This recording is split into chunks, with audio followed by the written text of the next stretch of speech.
Live from Fargo and serving you on TV, online, and on the go. This is Valley News Live at 6. I mean, who breaks into a children's museum? Relief for workers at a Fargo attraction after two men were arrested and accused of stealing several times.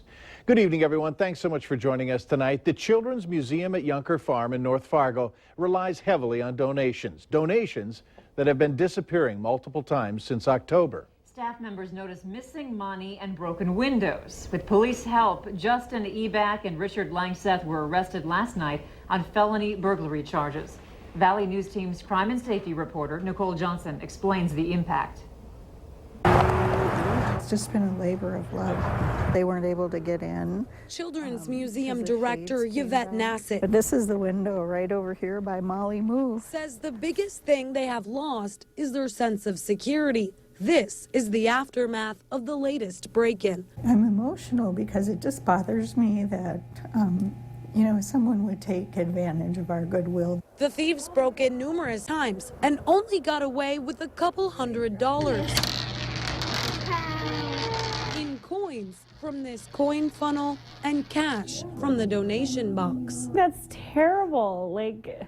How desperate do you have to be to steal from a children's museum, That's pretty sad. Even after changing the locks, the thieves wouldn't quit, choosing to break windows after that, which will cost good money to fix. I'm not a very angry person, but I guess I was more disappointed and really saddened that somebody would do that. Nassett says she can sleep easy after the two arrests and plans to keep the security system installed by police to hopefully prevent future problems. Coming here by myself when I open in the morning was always a little disconcerting. I mean, never knowing if you're alone in the building or... Being a mom and a grandma, she says she hurts the most for the children who come to visit and can't stop feeling bad for the people she says resorted to stealing from a children's museum.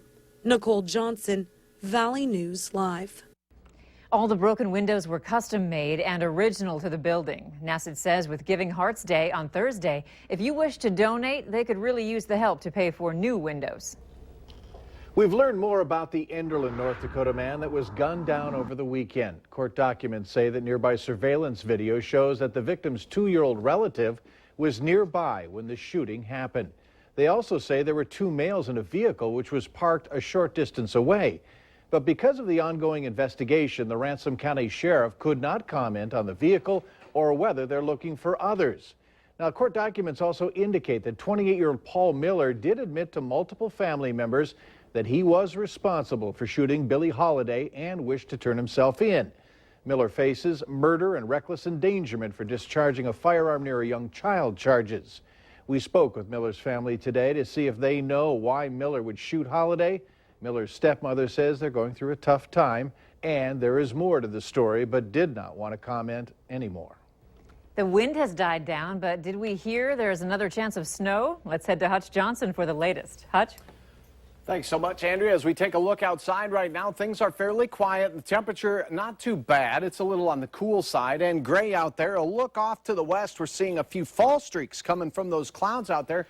It's actually showing up on the radar as well. 10 in Moorhead. Here is a look at that radar. Just a couple of blips on the screen there. Maybe a flurry making its way down to the ground there in Horace. But out to the west, there's more significant snow that moves through during the overnight to the tune of around an inch. Mainly west of Fargo, west of Grand Forks. We could see an isolated location with 3 to 5 inches of snow in that Devil's Lake Basin to James River Valley. We'll keep you updated on that, but for your evening planner in Fargo, looks delightful, single digits and a little wind chilly, but dry. Your morning commute will have a few flakes. Grand Forks below 0 before bedtime tonight. Your hour-by-hour forecast here in a moment. All right, thank you so much, Hutch. Ice conditions have created a safety concern for an upcoming event in northern Minnesota.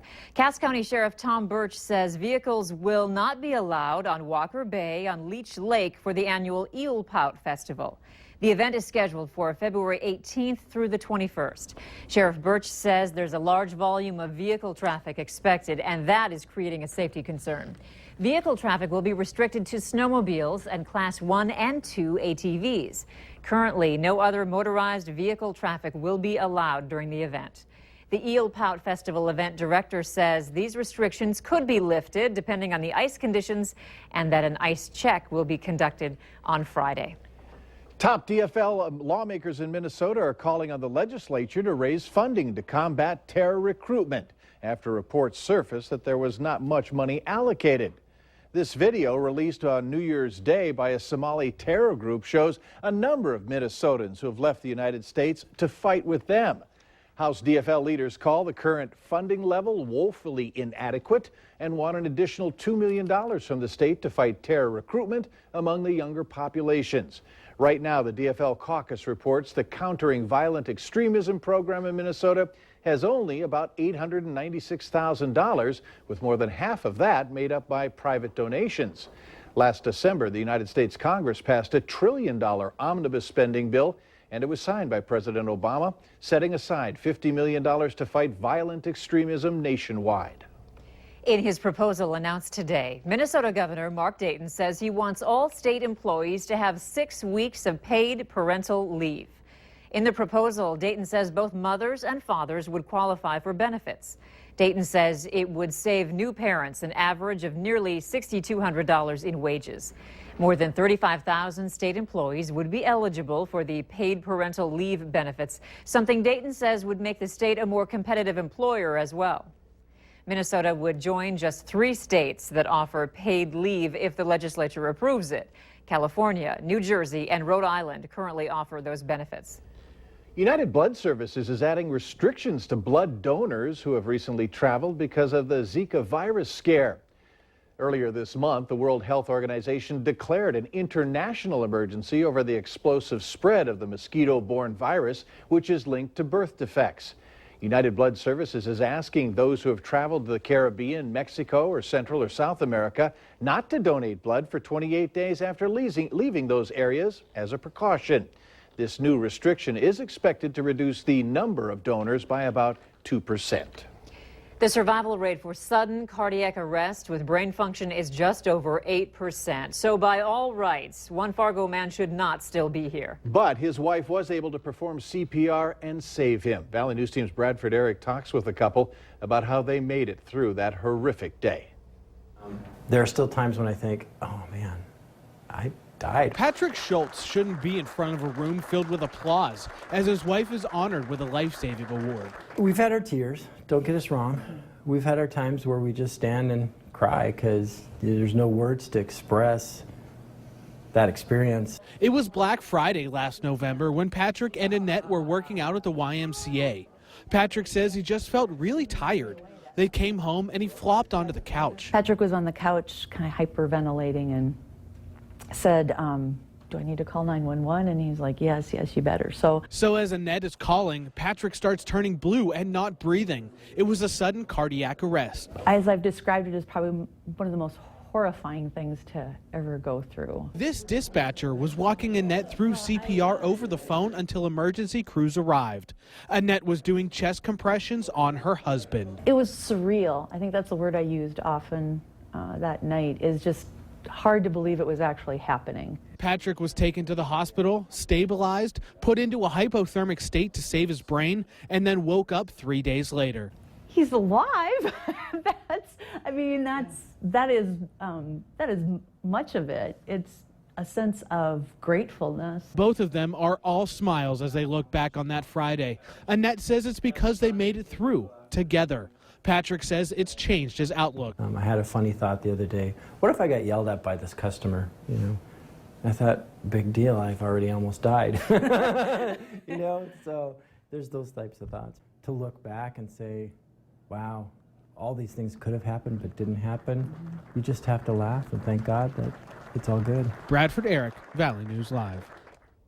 Interesting story, and so glad to see them smiling. There were 2 other local heroes honored at the ceremony today for saving someone else's life. It's Tuesday, and that means it's time for another restaurant report card. Tonight on Valley News Live 10 at 10, we'll dig into which Fargo restaurants received our Clean Plate Awards. A comfort food? Well, certainly, but is chocolate really an aphrodisiac as well? Later on Valley News Live at 6, it's up for debate. And a quick peek at the Arctic blobcast, showing that cold pool of air just staying put through the start of our weekend. I'll tell you when we warm up coming up right after this.